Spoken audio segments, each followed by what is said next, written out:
Eu me chamo Renato Rego Failassi.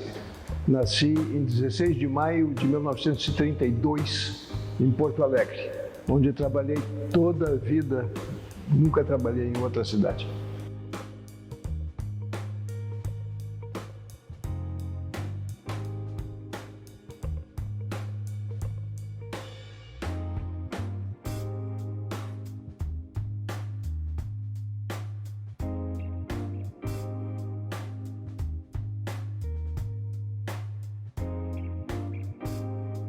Eu me formei em 1956 pela URGS, que na verdade naquele ano era a única faculdade do Estado, Faculdade de Medicina da URGS.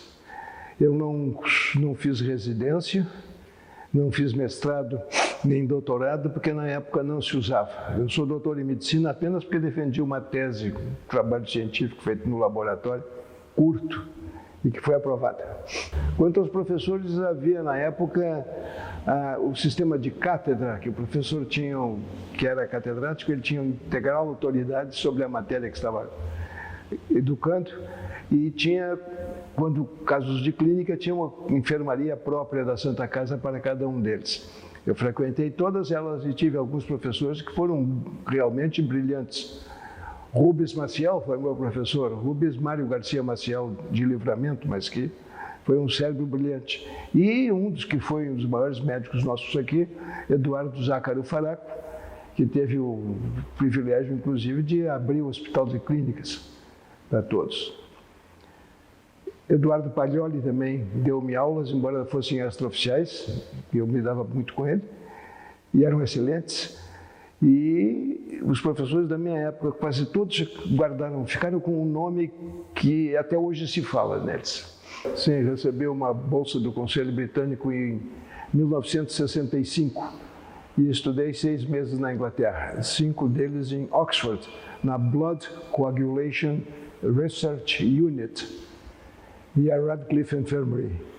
E depois fui para Londres e fiquei no hospital com a seção de hematologia do Dr. J.V. Dacey, que é autor de vários tratados de hematologia e muito respeitado. De lá eu trouxe não só o conhecimento, como eu trouxe material e equipamento de laboratório para equipar-me melhor no setor de hematologia, Depois, claro, em 72 viajei, em 70 foi Copa do Mundo, foi 70, em 70 viajei pelos Estados Unidos com passagens pagas pela CAPES, para visitar e estagiar em um mês em 4 hospitais. Aí foi em Providence, Rhode Island, foi na National Institute of Health em Washington, Bethesda, e mais 2. Tinha o laboratório do Hospital Alberto Tornelles, era meu durante décadas. E tivemos também um laboratório transitoriamente no FEMINA. E nos hospitais, eu, como atendi leucemia durante 50 anos, eu até acredito que o primeiro caso de leucemia curado no Brasil tenha sido meu de 1965. Leucemia aguda. Leucemia, aqui eu senti leucemia aguda. Não há documentação que comprove isso, mas pelos congressos de hematologia que eu falava com os demais colegas e contava desse primeiro paciente, e 65 curado, 10 anos depois estava vivo e são. Eu acho que foi o primeiro curado no Brasil. Agora cura-se leucemia aguda com relativa facilidade, principalmente a da infância. Dos adultos já a mortalidade é alta. Então eu baixava no hospital, todos eles eram internados para poder fazer a quimioterapia apropriada. Eu trabalhava no hospital 90% das vezes no Ernesto Dornelles, uma vez que outra no Moinhos de Vento. Eu entrei para a faculdade como assistente voluntário da cadeira de patologia geral, onde estavam o Dr. Oswaldo Kessel-Ludwig, hematologista, e o Dr. Carlos Candal dos Santos. E eu fiquei ali até que em 1958 o Dr. José Carlos Milano nomeou-me oficialmente para a cadeira professor assistente. Professor adjunto, naquela ocasião era professor assistente, o primeiro cargo, não era auxiliar de ensino. Na faculdade, eu fui promovido, na URGS, fui promovido a professor adjunto. Mas já na década de 60, com a faculdade nova, a faculdade católica, que nós chamávamos na ocasião, eu fui assumir a direção da disciplina de hematologia, junto com Oswaldo Kessler-Ludwig, esse que eu já falei. E nós dois dávamos aula de hematologia. Nessa faculdade, vários anos depois, eu fiz concurso para cátedra, para titular. Eu fui aprovado. Na época, eu era bem respeitado como hematologista, porque eu fui um dos precursores aqui no estado. O Laboratório Feilas foi fundado em 1923 pelo meu pai, e eu o herdei legalmente. Nós trabalhamos simultaneamente durante 30 anos. Aí nós construímos um prédio na Avenida Ipiranga. Meu pai não chegou a vê-lo pronto. Eu que construí, afinal. E mudamos-nos para lá. O prédio agora está sendo ocupado. O laboratório foi vendido em 2003, parece que foi, ou 2002. O Laboratório Feilas era muito respeitado na ocasião por causa da hematologia, que é a dificuldade de todos os bioquímicos e biomédicos que trabalham agora em laboratório. Eles não têm o sentido clínico para poder interpretar hemograma e exames de hematologia. Então, nisso eu era preferido em Porto Alegre, inclusive aos laboratórios maior que havia, porque eles tinham por telefone a consultoria, além dos exames. Isso foi a razão do sucesso que permitiu-me fazer um prédio de 5 andares. O curioso é que ele entrou muito moço na Faculdade de Medicina. Ele nasceu em 1898 e formou-se em 1918, com 20 anos. Naquele tempo era permitido isso. E ele teve um curso que pode-se dizer brilhante, porque ele ia ser laureado na faculdade, isto é, tinha todas as notas entre 9 e 10 durante 5 anos. Mas no 6º ano aconteceu um incidente que impediu de receber a láurea. É que a faculdade fechou, por causa da influenza, da gripe espanhola, que temos um letreiro ali. Foi em 1918.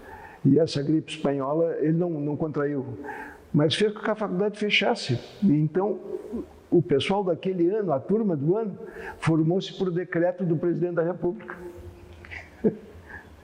Coisa interessantíssima, né?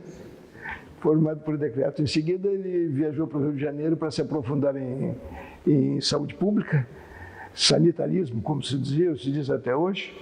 Estudou com luminares no Rio de Janeiro, nesse sentido, e foi um sanitarista e laboratorista que ele foi deixando para mim. O pai trabalhou na tuberculose porque ele era médico da Secretaria de Saúde, foi diretor do Instituto de Pesquisas Biológicas e criou esse nome. Foi meu pai que deu o nome ao instituto. Tanto que é uma foto dele no hall. E lá no Instituto de Pesquisas Biológicas, quando era na Praça da Matriz, ainda no Forte Apache, naquele prédio antigo e interessante, nós olhávamos para o chão assim, as tábuas tinham festas e enxergávamos o pessoal no andar de baixo. Parece mentira, mas é verdade. E lá o meu pai foi o primeiro a fabricar a vacina BCG para tuberculose, tendo trazido as amostras do Rio de Janeiro. Arlindo de Assis, um grande sanitarista brasileiro, foi quem forneceu o material. Que período isso? Isso foi começo dos anos 40, acredito. E todo mundo tomava BCG, crianças todas tomavam BCG. Eu tomei BCG N vezes, porque a tuberculose engraçava, né? E não havia os antibióticos e quimioterápicos hoje eficazes. A mortalidade naquela ocasião morreu de quê? Tuberculose. Morreu de tuberculose. Era terrível. E foi uma melhora assombrosa. Mas a melhora assombrosa mesmo foi com a criação do tratamento que não havia. Não havia tratamento. Tanto que havia uma especialidade de fisiologia, eles que atendiam tuberculose. Isso durou. Aí começaram os pneumologistas, porque atendem toda a parte pulmonar e tuberculose é uma raridade, mais rara. Mas essa é uma realidade que custou. Custou, mas ainda existe em grande número. A tuberculose ainda é muito prevalente no estado, só que não é a tragédia que era antes. Na minha família eu tenho pelo menos seis casos entre tios e primos que morreram de tuberculose. A profilaxia era como se fazem as vacinas hoje. Havia propaganda e todo mundo, aliás, recebiam nos hospitais. Quando nascia um hospital, já recebiam no próprio hospital um frasquinho que é por via oral, que tomava-se um frasquinho de BCG. Então, isso era sistemático. Então, a população foi bem imunizada. Mas o efeito da vacina era modesto, não é como essas vacinas antivirais agora, que são de extrema eficácia. A BCG não é. A BCG aumenta a resistência à tuberculose, mas não impede. Os problemas médicos nesses últimos 50 anos tiveram uma melhora, um progresso absolutamente inacreditável. O senhor vê que morria-se de doenças infecciosas abundantemente. A gripe espanhola matou quarta parte de Porto Alegre. Há vacinas para a gripe, alguns não usam, mas devem usá-la. Então não houve nunca mais uma epidemia grande. Houve no tempo da Guerra da Coreia, houve aquela asiática, mas a mortalidade foi diminuta. Bem, em outras doenças infecciosas bacterianas, a invenção de Fleming nos anos 30 e aproveitada nos anos 40 fez com que os micróbios passassem a respeitar-nos. Antes era o contrário, eles faziam o que queriam de nós. Mas a penicilina foi genial, foi genial. Aliás, o meu pai foi quem fez penicilina pela primeira vez em Porto Alegre, tendo recebido o Penicillium notatum, foi enviado por Fleming, na Inglaterra, para Lindo de Assis e para meu pai. E aí, quem fez aqui no Rio Grande do Sul, e simultaneamente no Rio, a primeira... fabricavam a penicilina, não era uma droga industrial.